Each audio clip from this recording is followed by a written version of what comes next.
Welcome to Tales from the Abyss, where the shadows whisper and the unknown beckons. Here, nightmares come to life and reality is never what it seems. Enter if you dare, but beware. Once you descend into the abyss, there's no turning back. In the quiet town of Black Hollow, nestled deep within the Appalachian Mountains, an old legend lingers in hushed whispers, the tale of the Hollow Man.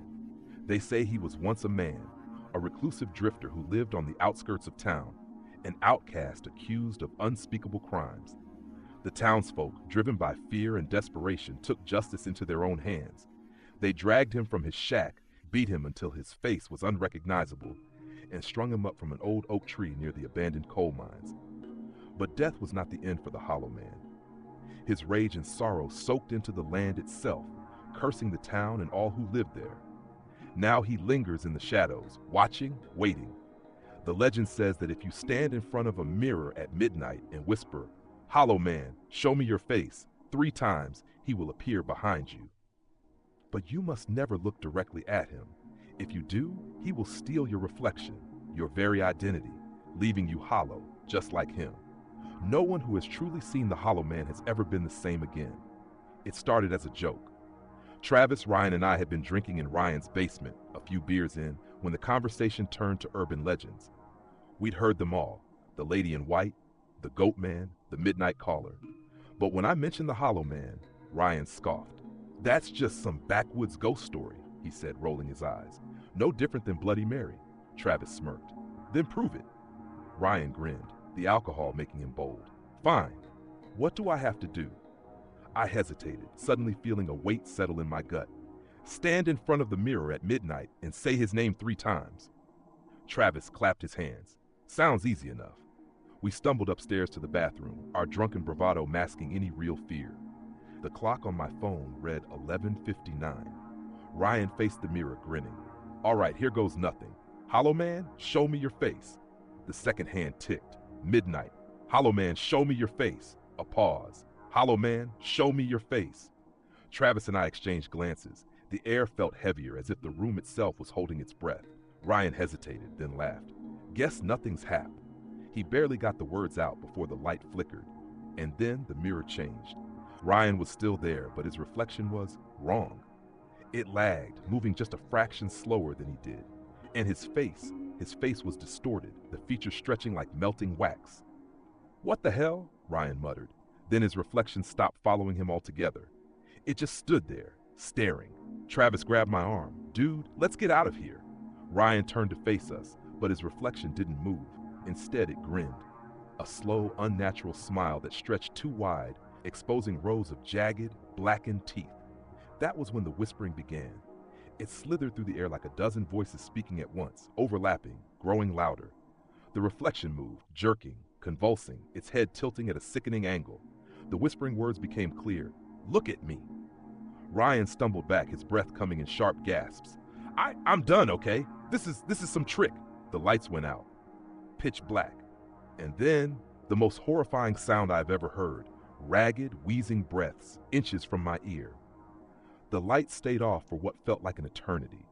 The air was thick, suffocating, as if the darkness itself was pressing against us. The breathing had stopped, but the silence that followed was worse, deep, hollow, and absolute. Travis and I burst through the door into Ryan's pitch-black basement living room. I fumbled for my phone, my fingers shaking as I turned on the flashlight. The beam cut through the dark, revealing the bathroom door was shut once again. "Ryan?" My voice cracked. No answer. I reached for the knob, but Travis yanked me back. "Don't!" His voice was barely above a whisper. The hairs on my arm stood on end. Something was wrong, deeply wrong. The room on the other side of that door wasn't just dark, it was void. Then a sound. Not a scream, not a struggle, just a slow, deliberate scraping noise, like something being dragged across the tile. Travis and I stood frozen. I wanted to call out again, but my throat had closed up. Then, click. The bathroom door locked itself. We ran. We didn't stop until we were outside, gasping for breath in the cold night air. It wasn't until I felt my phone vibrate in my pocket that I realized we hadn't tried calling him. I swiped to Ryan's contact and hit call. The phone rang once, twice, 3 times. Then, static. Not voicemail. Not a dead signal. Just static. A low, buzzing hum that grew louder and louder until I ripped the phone from my ear. "What the hell was that?" Travis whispered. I tried again. Same thing. We texted. The messages remained unread. That's when I got a notification. A single message from Ryan's number. "No service." The message read, "You looked." My stomach dropped. Travis pulled out his own phone, his fingers moving frantically. Dude, his location. He turned the screen toward me. Ryan's phone was still inside the house, but the pinpoint on the map was moving. Not slowly. Not like he was walking. It was jerking, flickering back and forth between impossible distances, as if whatever was holding his phone wasn't bound by the same rules of movement we were. Then the dot vanished. I didn't sleep that night. Neither did Travis. The next morning, when we gathered the courage to go back inside, the bathroom was empty. No blood, no signs of a struggle, just a cracked phone screen on the tile floor and a shattered mirror. And in the dust on the glass, a single smeared handprint, Ryan's handprint. But there were no fingerprints, just a hollow outline. We called his phone. No answer. We texted, no response. Days passed and the nightmares began. I dreamed of mirrors, of reflections that didn't match my movements, of a figure standing just beyond my vision, faceless, hollow. Then things got worse. My reflection lingered too long after I moved. I caught glimpses of something behind me in glass windows, something with twisted features and hollow, empty eyes. My own reflection would smile when I wasn't. Travis wasn't doing any better. He stopped sleeping, jumped at every shadow. "I keep hearing him," he whispered one night. He whispers to me. I knew what we had to do. We had to end it. The old oak tree near the abandoned coal mines, the place where the Hollow Man had died. We went at midnight, clutching flashlights like lifelines. The forest was silent, unnaturally so. The tree stood before us, massive and gnarled, its bark scarred with age. We burned the mirror shard we had taken from Ryan's bathroom and buried his phone beneath the roots. "We're sorry," I whispered, but it wasn't enough. The whispering returned. "You looked." The wind howled, though the air was still. The darkness stretched deep and endless. And then we saw him. A figure, tall and wrong, emerging from the shadows.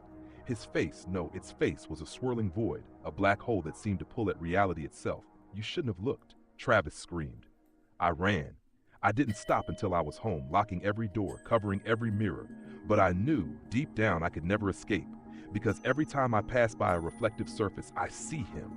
The Hollow Man, watching, waiting, and his whisper is always the same. "You shouldn't have looked." It started with a single voicemail. "Hey, I think someone's following me." That was the last thing my sister Claire ever said to me. Her voice was hushed, trembling. There was static in the background, like she had been walking in the woods where cell service barely reached. I called her back immediately, but it went straight to voicemail. Then, nothing. The police didn't take it seriously at first. Claire was 24, independent, and had no history of running away. "People go off the grid for a few days all the time," the officer had said with a tired sigh. "She probably just needed a break." I knew that was bullshit. Claire wasn't like that. She would never disappear without telling someone. So I went to where I knew she had been last. The hiking trails outside of Ashwood, a tiny town buried deep in the forested mountains. She had rented a cabin there for a weekend retreat, planning to hike, sketch, and get away from the noise of the city, as she put it. When I arrived, her car was still parked outside the cabin. The door was locked, but I managed to convince the rental company to let me inside. Everything was in its place. Her bags, her clothes, her sketchbook lying open on the coffee table. It was like she had just stepped out for a walk and never returned. And then I found her phone. It was sitting on the nightstand, the battery dead. She never went anywhere without her phone. Something was very, very wrong. I spent the next 2 days searching the trails, calling out her name until my throat was raw. I found a few campers and hikers along the way, but no one had seen her. Then on the third day, I found something that made my stomach drop. A scarf. Claire's scarf. Tangled in the underbrush, half covered by dirt and leaves. I grabbed it and held it tightly, my hands shaking. My mind raced through possibilities. Had she fallen? Gotten lost? Been taken? The police finally took me seriously when I brought them the scarf. A search party was formed. Volunteers and officers combing the woods. They searched for a week. No sign of her. They eventually declared Claire missing, presumed dead. But I couldn't accept that. Something had happened to her, something they weren't seeing. So I stayed. I rented the same cabin Claire had, determined to retrace her steps. At night, I listened to the wind howl through the trees. The darkness felt oppressive out here, the forest swallowing all light. It was easy to imagine something lurking just beyond the tree line, watching. On the second night, I was looking through Claire's sketchbook when I saw something that made my blood run cold. The last few pages were filled with frantic, erratic sketches. Twisted trees, hollow-eyed figures standing in the shadows, a looming shape with antlers like a deer but impossibly tall, its limbs stretched too long, and scrawled in the margins in frantic handwriting, "It's watching me. I see it every night. The thing in the woods. It knows I see it. It won't let me leave." I dropped the book, my pulse hammering. Was this just Claire's overactive imagination? Or had she really seen something out here? I had to find out. I followed the trail she had marked in her notes, venturing deeper into the woods than the search parties had gone. The deeper I went, the more I felt it. Something was wrong with these woods. The trees were too dense, their branches twisting like skeletal fingers. The air smelled stale, like rot. Then I saw them. Symbols, carved into the trees. Circles, spirals, strange runes I didn't recognize. I pulled out my phone and snapped pictures, my heart pounding. A sound. I froze. Something was moving in the underbrush. Heavy, slow. I turned, expecting to see a deer, a bear, anything explainable. Instead, I saw a figure standing between the trees. It was tall, too tall.